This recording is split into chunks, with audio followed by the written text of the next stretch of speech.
What's happening, YouTube? Welcome back to the Perfect Balance podcast. If you are new here, make sure you subscribe down below to the channel.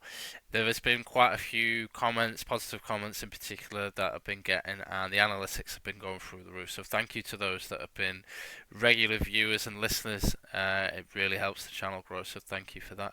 Before we get into the podcast, if you are, especially in the fitness industry, and you are wanting to increase your social media views and your videos in particular, make sure you go to Perfect Balance 101 on Instagram and drop us a DM, and we can figure something out for you in terms of growing your business. Again, if you are in the fitness niche in particular, our style of editing and social media management will be for you. So drop us a DM there.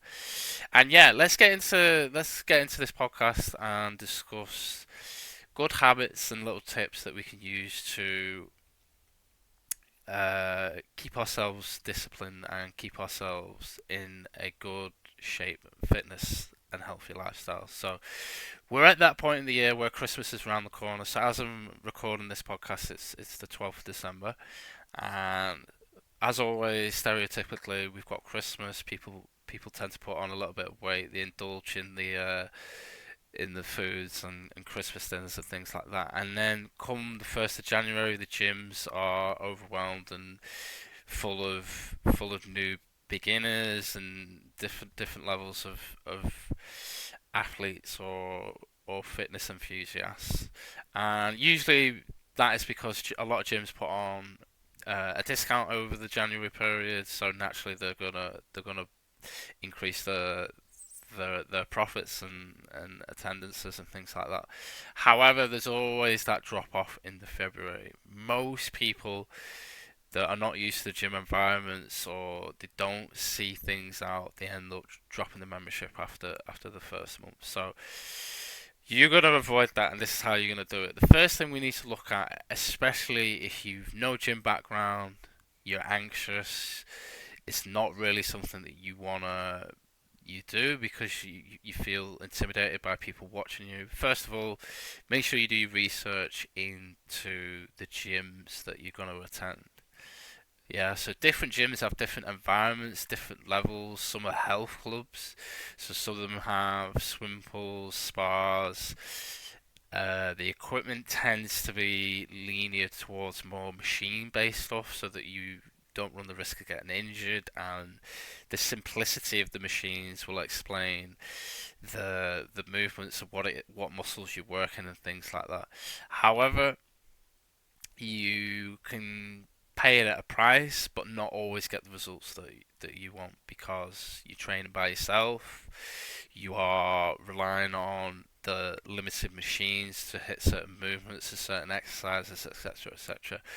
That is just one example. That's an example of a health gym. There are gyms that are commercial gyms that are trying to cater towards the wide audience of different athletes, fitness enthusiasts, you name it, from bodybuilders, powerlifters to people who are runners, etc., etc. They're trying to cater for the general population. So you've got health, you've got commercial, you've got independent gyms. Now, independent gyms might lean more towards a specific style of training. So, for example, it could be a strongman gym where a lot of the equipment is unusual to most. You may see example tires or stones from a strongman gym. You may see more barbell type stuff and more barbell type machines at a powerlifting gym, for say. But a lot of independent gyms still cater towards a general population because they want obviously the numbers still, and they want to be able to then have a small specialized sort of area and cater towards whatever strengths that they're favouring towards. Like I say, it could be powerlifting in an individualized business, individualized gym. The second major thing that you want to do, so after you've researched your gyms and you've had a good look and you're quite set on your ways, is there's two avenues you can take on this second step, and that is you can go down your own route, and you can do the guesswork. You can do the research yourself. We've got access to the internet, to free programs and things like that. That's not going to necessarily guarantee the results. So if you're someone who especially wants to lose weight, you want to get back in shape and things like that, if you're doing more powerlifting based stuff or you're doing more strongman stuff, that's not going to cater towards your goals, and you're sort of hitting the wrong training methods. So the second option to that is obviously a PT, especially if your knowledge is limited, you're not comfortable with training around other people, you don't want to get the exercises wrong, etc., etc., etc. I would highly recommend you booking a consultation with a PT. When you arrive at that gym, they will have notice boards of which PTs they've got, their names, their credentials, etc., etc. However, I can't stress it highly enough that if you are going to go down the PT route, make sure A, you look at the prices, and B, you look at the credentials that they've got. So even though they might have their personal training credentials, do they have extra credentials that backs up that personal training qualification? So in the UK, everyone that is a PT should have the REPS level 3, which is the governing body for personal training. Do they have more than just the level 3 credentials? Do they lead to a specific style of training? Does that specific style of training going to cater towards your goals? You've got to bear all this in mind. The price, you might think, oh, this personal trainer is at the bottom end of the ladder in terms of finances. However, you might find later on down the line that they're not getting the results you want, or in the time span that you'd expect it to be. You can kind of sometimes fall into the the trap and the falls of you get what you pay for with some personal trainers. At first, you might look at some and think the average price is about £30 for a session from a personal trainer, but some of them can charge £40 to £50. So at first, in the unknown, you might think, £50? Why would I pay £50 when I can go to this personal trainer who's, you know, has got similar experience, etc., etc. Now, there typically tends to be that there's a very good reason why they charge that amount. They've got tons of clients. The results are left, right, and centre. They are really getting the results, and they're truly who they are that they say. So they have to they have to charge that top end, that end fee.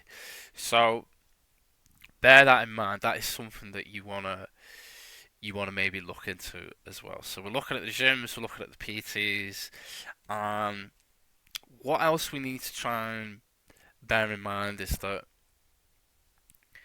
it's not about having the motivation. Now, a lot of people will. This will be cliche, and they'll say, "Craig, this you know we hear this a lot on the internet and things from other influencers, and we hear this quite a lot." But it is true. It is cringy. It is a bit like repetitive, but if you're going into the new year and you want a new you and all these cliche terms and all that, and you're thinking, I've got to stay motivated, what can I do to stay motivated? I've got to do this and I've got to do that. If you must really want to stay motivated, goal setting is probably the best thing. Write your goals, leave them on the fridge, because the fridge or your bedroom door or the first place you're going to go to when you wake up for the morning is going to remind you what your goals are. So you've got self accountability. Small, medium, long term goals. Three different goals: short, medium, long. Okay?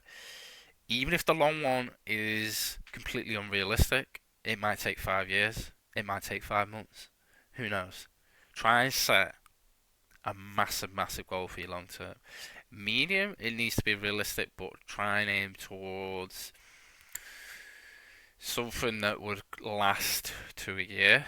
For sure, you want to try and aim towards 3 months, and then strike that off and start all over again once those goals are accomplished. Even if the long-term goal is never achieved, you could maybe reconsider that and swap it out for something else if the medium and short term has been achieved. So I bear that in mind. However, the big one is discipline. Are you going to be strong enough mentally to just turn up every single day or every session that is available to you and go, yeah, I'm tired, I'm stressed, I'm this, I ate this, and I shouldn't have ate that? Are you going to be able to be strong enough and go, I'm going to turn up no matter what? Because I know no matter what, as long as I turn up and I try and I do the session, one, I'll mentally feel better.